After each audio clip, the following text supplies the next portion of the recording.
উচ্চ আদালতের নির্দেশের পরেও যেকোনো অনুষ্ঠানে একাংশ শৃঙ্খল জনগণ গভীর রাত পর্যন্ত উচ্চস্বরে সাউন্ড বক্স বাজিয়ে ফুর্তিতে মত্ত হয়ে উঠেছে। একই ছবি দেখা গেল পৌষ সংক্রান্তির রাতেও। মঙ্গলবার রাজধানীর বিভিন্ন জায়গায় শব্দ দানবের তাণ্ডব চলছে। এক্ষেত্রে জনগণের কাছ থেকে অভিযোগ পেয়ে এনসিসি থানার পুলিশ এদিন রাতে অভিযান চালিয়ে ভুবনবন, মধ্য ভুবনবন, বরজলা, চাঁদমারি এবং রামনগর থেকে সাউন্ড বক্স সহ বিভিন্ন মেশিন বাজেয়াপ্ত করে। বর্তমানে যার বাজার মূল্য 6 লক্ষ টাকার উপর হবে। পাশাপাশি 6 জন সাউন্ড ব্যবসায়ীর নামে মামলা দায়ের করা হয়েছে বলে জানান এনসিসি থানার ওসি সুশান্ত দেব।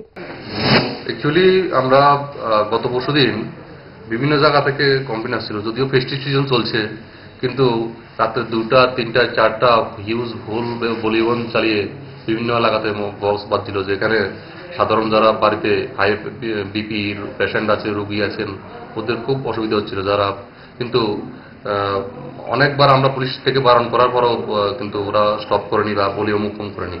এইসব জায়গা থেকে আমরা টোটাল 5টা জায়গা থেকে টোটাল বক্স সিজ করেছি। আমরা হাই ভলিউমস বক্স সিজ করেছি 6টা, 11টা অ্যাম্প্লিফায়ার সিজ করেছি, 3টা সাউন্ড মিক্সচার সিজ করেছি, যেগুলির বর্তমান বাজার মূল্য আনুমানিক 6 লক্ষ টাকা হতে পারে।